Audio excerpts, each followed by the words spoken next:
Подождите, только назад вернуть надо.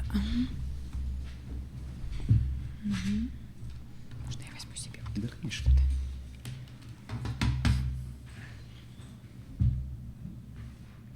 Здравствуйте, уважаемые коллеги! Мы рады приветствовать вас. Сегодня мы собрались для того, чтобы подвести предварительные итоги нашей работы по сопровождению важного проекта, который называется «Шахматы в школу». И сегодня мы расскажем вам о том информационно-методическом сопровождении, которое осуществляет Коми Республиканский институт развития образования. И у нас сегодня в гостях президент Шахматной Федерации Республики Коми, да, Владимир Борисович Акулин. Мы приветствуем вас, Владимир Борисович, мы всегда тесно вместе сотрудничаем и рады, что вы нас поддерживаете и нам помогаете.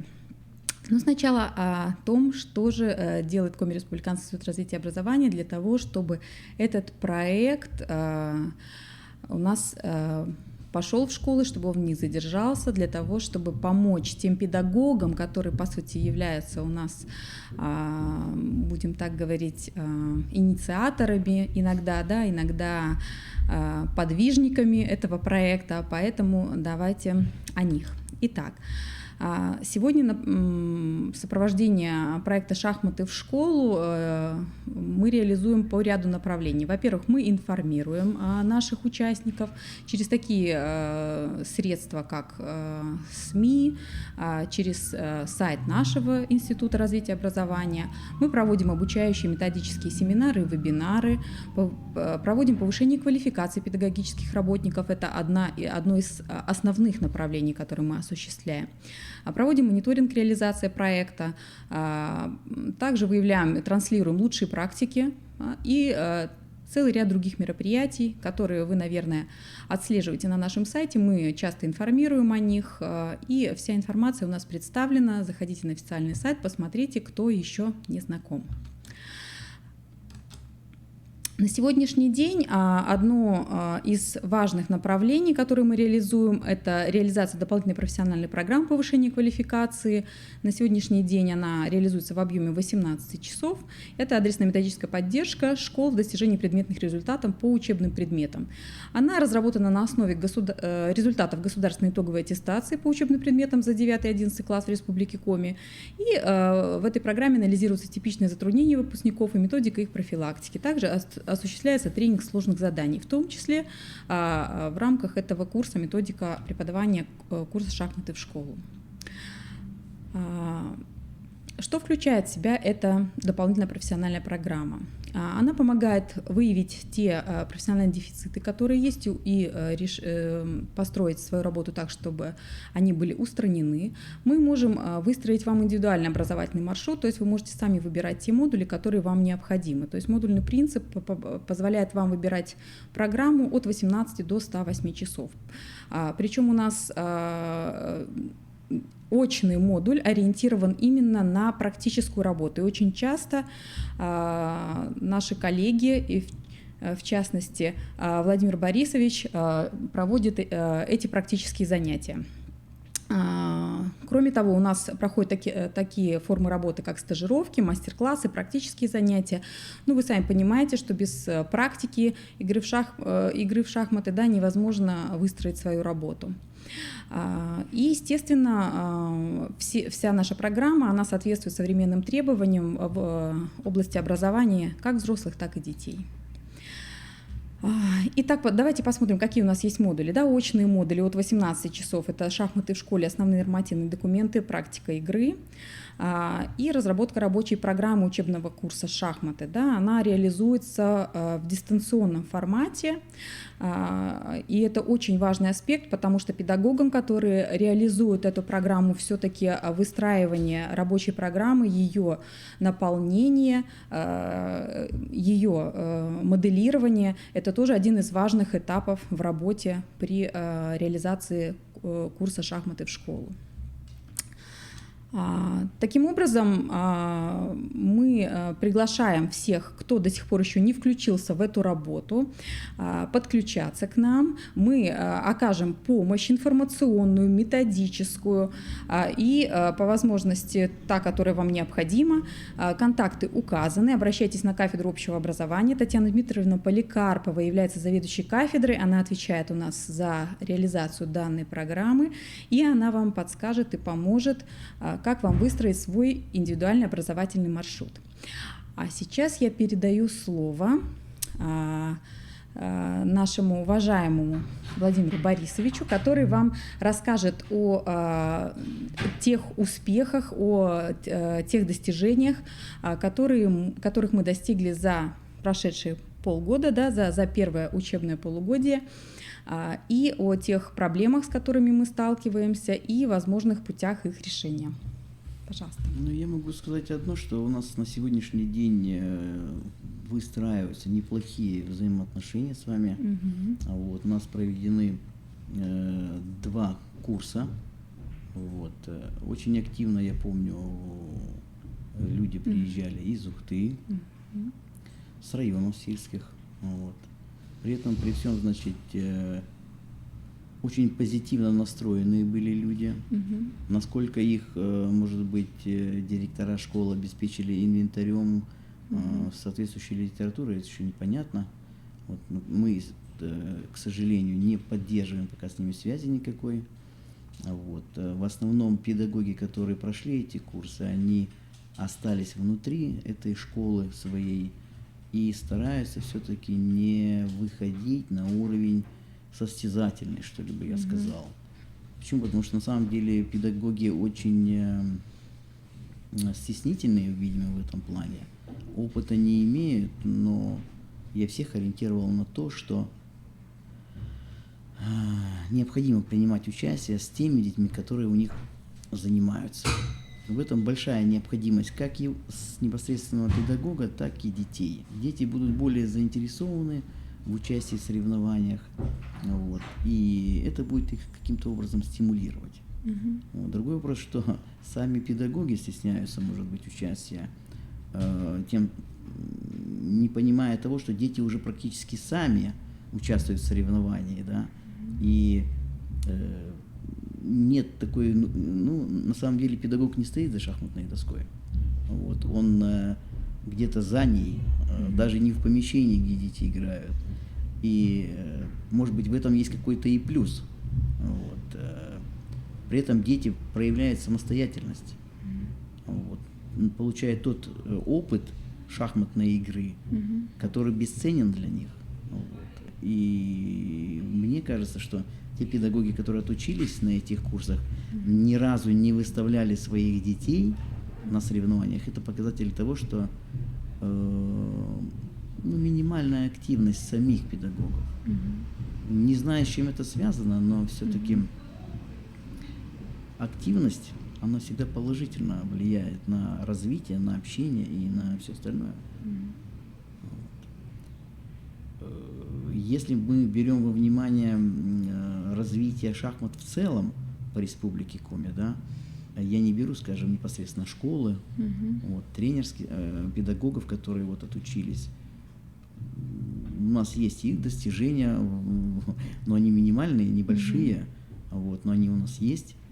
И опять же, эти достижения, можно сказать так, что более квалифицированных, что ли, педагогов, людей, которые имели свою когда-то практику, разрядников, кандидатов в мастера, там, имеющие звание, имеются в виду. Вот. У них, скажем, более активная позиция в этом плане, ну, соответственно, и результаты поболее. Вот. Я думаю, что педагоги, которые начинают свою карьеру в первых, вторых классах, а я вот еще очень сильно, может быть, поддерживал тех, которые свою работу ведут в детских садах, вот, на мой взгляд, все-таки начинать с совсем маленьких детей, это очень важно.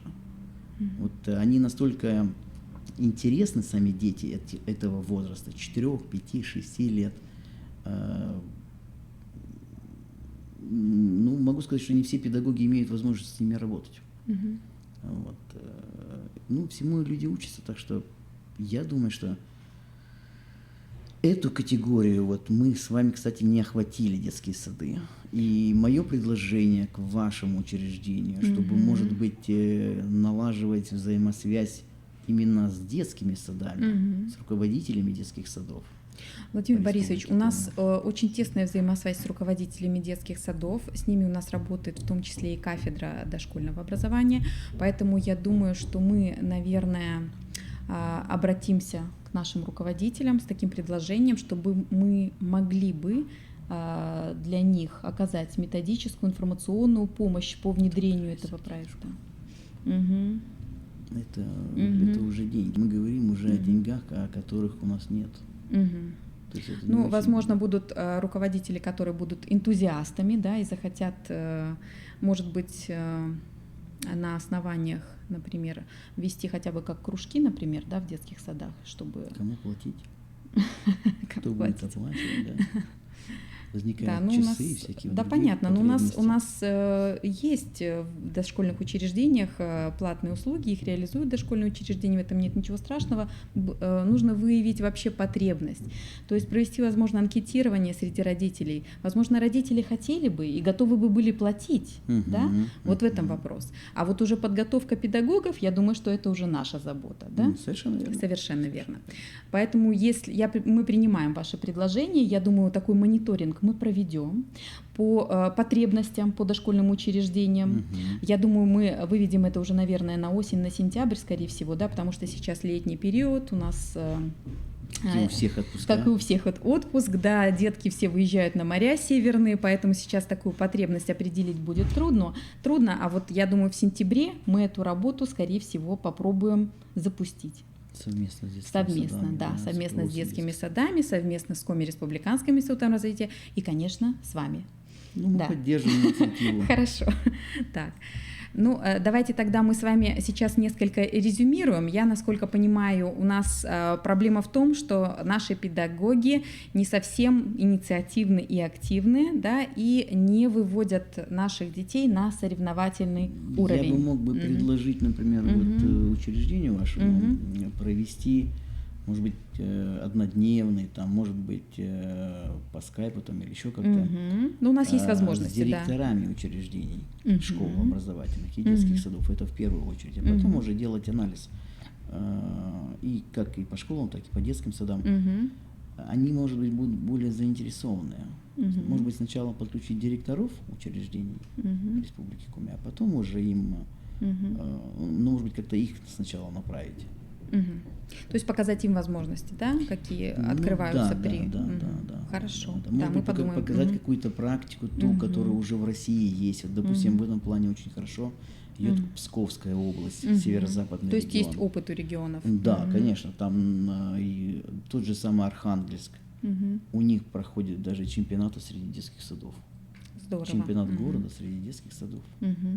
И вот, как правило, Архангельская область представляет на чемпионат Северо-Западного округа, вдумайтесь в цифры, если Республика Коми выставляет от силы 25 человек, то общее количество участников где-то примерно 300-350, то Архангельская область выставляет более 100 человек ежегодно на это мероприятие. Ну, это своего рода контрольная работа перед чемпионатом России. И я думаю, что одно образовательное учреждение, спортивная школа в Архангельской области, да, у них там, наверное, человек 8 тренерского состава. Такой объем работы делает в городе. Чтобы вывести 100 человек, это, ну, я не знаю, насколько активны должны быть педагоги. У нас, грубо говоря, в Сыктывкаре 2 человек в Дворце пионеров, 2 в спортивной школе, и вот я, 5 человек всего 5 на человек. 300, грубо, тысяч населения города Сыктывкара. Надо готовить нам наших педагогов, да, чтобы они могли... Да. Да, поэтому мы, конечно, будем решать те проблемные точки, те проблемные вопросы, да, которые перед нами стоят. И, конечно, в первую очередь это зависит от самих педагогов, от их желания участвовать в этом большом интересном проекте, потому что, насколько вы знаете, вы все педагоги, наша аудитория, да, может быть, и не только педагоги смотрят сейчас нас, наши детки и их умственное развитие, да, конечно же, развивается благодаря тому виду спорта, о котором мы сейчас говорим, да, это все-таки спорт. И, конечно, в школе это очень помогает, и об этом уже неоднократно заявлялось и на федеральном уровне. Президент ратует за то, чтобы наш проект процветал и шел в школу активно, да, поэтому, уважаемые педагоги, мы ждем также и инициативы от вас. И от директоров школ. И от директоров школ, конечно же, тоже, да. Ну что, спасибо, что пригласили. Спасибо вам большое за то, что вы пришли к нам сегодня, Владимир Борисович. Мы надеемся, что мы продолжим с вами эту работу и потихонечку сдвинем, да, с такой стагнацией, да, но это нельзя сказать мертвая точка. Люди обучаются, они реализуют, все равно эту работу делают. Я думаю, что те, кто это делает, им будет это обидно сейчас слышать, что у нас мертвая точка. Нет, у нас не мертвая точка, просто, видимо, произошел некий такой застой, да, поэтому надо как-то это дело расшевелить, поэтому я предлагаю собрать, да, во-первых, как мы сказали, да, проведем мониторинг, насколько это востребовано в дошкольной среде, да, соберем предложения, да, коллеги, присылаем на адрес института предложения, в телеписьма ставим, в теме письма поставить «Шахматы в школу» проект, да, и ваши предложения по тем моментам болезненным, да, о которых мы сейчас проговорили, да, что вам необходимо, чего вам не хватает, какая вам нужна помощь со стороны Коми Республиканского института развития и образования, какую помощь вы бы хотели видеть со стороны Федерации. Совершенно верно, да. Обозначить круг тех потребностей, которые вам необходимы, и те, которые мы сможем решить, мы постараемся это сделать. Поэтому, коллеги, спасибо большое вам за внимание. И надеемся, что мы встретимся с вами уже в сентябре с обозначением тех моментов, которые мы будем запускать. Мы подготовим, надеемся, за это время, да, для того, чтобы провести мониторинг дошкольных образовательных организаций материал и продолжим нашу работу. Да? Совершенно верно. Да. Совершенно верно. Все, спасибо большое за внимание. Всего доброго. До свидания.